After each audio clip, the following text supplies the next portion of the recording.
ओजन उच्चता एवं पेटर मोटेई बा गर्थ जांच करिबा। Check weight, height and abdominal girth डाक्तरखाना रे रोगीर ओजन उच्चता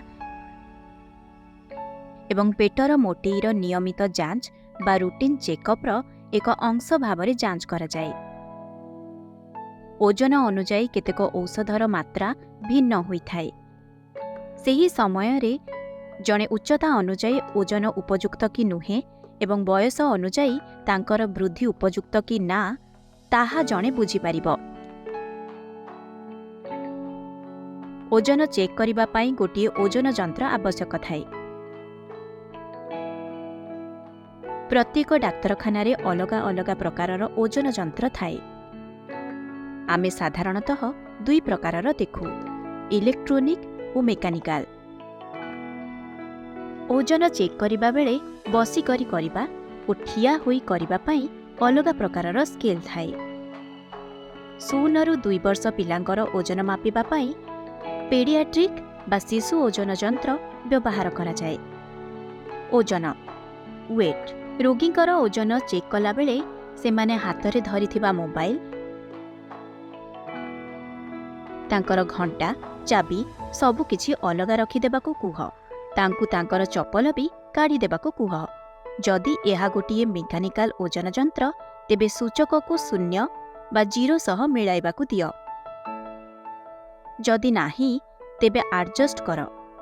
जदि गोटे इलेक्ट्रोनिक ओजन यंत्र अछि निश्चित कर जे ताहा 0 बा 0 देखाउछि। तापरे रोगी को ओजन यंत्रर मझिरे ठिया हेबाको कुह। रोगी को बेक सीधा रखी सीधा अनाइबाको कुह।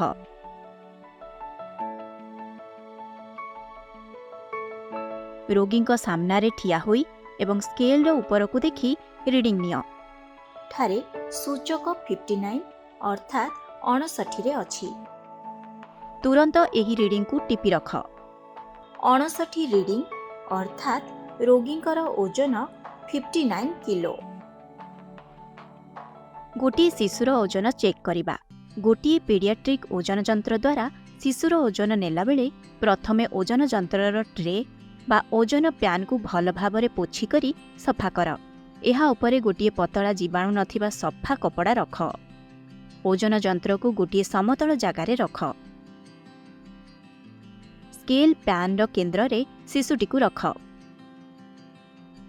जदि संभव क्षीर पीवा पूर्वरु शिशुर ओजन निय। पिलाटी स्थिर थिबा बेले ओजन निय ओ केते ओजन आसिला शिशुर माँ को मध्य जणाओ। उच्चता हाइट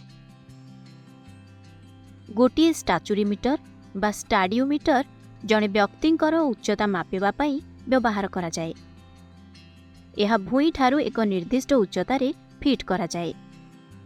रोगी को दुई पाद एकाठी करी बेक सीधा रखी अधिक उच्च नुहे कि अधिक नीच नुहे एहीपरि कांथ को लगी ठिया हेला बेले जदि रोगींकर पाद कांथ ठारू दूर रे अछि तेबे तांकु कांथ को लगी करी ठिया हेबाको कुह। उच्चता मापिबा पाई स्टाडियोमीटर बा कांथ को लंब होइथिबा बार रो चलनशील अंश रोगींक मुंड पाखकु टाणी आण। रीडिंग गुड़िक निय एवं ताहाकु केस पेपर लेख। रोगींकर उच्चता 150 सेंटीमीटर अटे। जदि स्टाडियोमीटर उपलब्ध नाही रोगी को कांथ को लगी ठिया हेबाको कुह। तांकर मुंड उपरे गोटिए फ्लैट स्ट्रिप रख ओ कांथरे चिन्ह दियो। भुईरु नेई सेही चिन्ह जाए मापी नियो। आब्डोमिनाल गर्थ एहा करिबा पाई नाभीर सम्मुख भागरे माप टेप रख। निश्चित कर जे टेप माप शरीरर उभय पार्श्वरे समान उच्चतारे अछि। सेंटीमीटर पार्श्व उपर आड़कू रखी मीटर टेप रख। टेप रे देखा जाइथिबा संख्या चेक कर एवं ताहा टिपी रख। जदि यह एक रूटीन चेकअप अटे तेबे समस्त रीडिंग केस पेपर रे लेख। ଏବଂ ରୋଗୀଙ୍କୁ ସେହି କାଗଜ ଦିଅ, ଯାହା ଫଳରେ ଡାକ୍ତର ଏହି ସମସ୍ତ ରେକର୍ଡଗୁଡ଼ିକ ପର୍ଯ୍ୟବେକ୍ଷଣ କରିପାରିବେ ଏବଂ ଆବଶ୍ୟକ ସ୍ଥଳେ ପରବର୍ତ୍ତୀ ଟେଷ୍ଟ ନେଇପାରିବେ। ମନେ ରଖ, ଓଜନ, ଉଚ୍ଚତା ଏବଂ ପେଟର ମୋଟେଇ ଯାଞ୍ଚ କରିବା ବେଳେ ଏକ ସଠିକ୍ ରିଡିଂ ନେବା ଖୁବ୍ ଜରୁରୀ।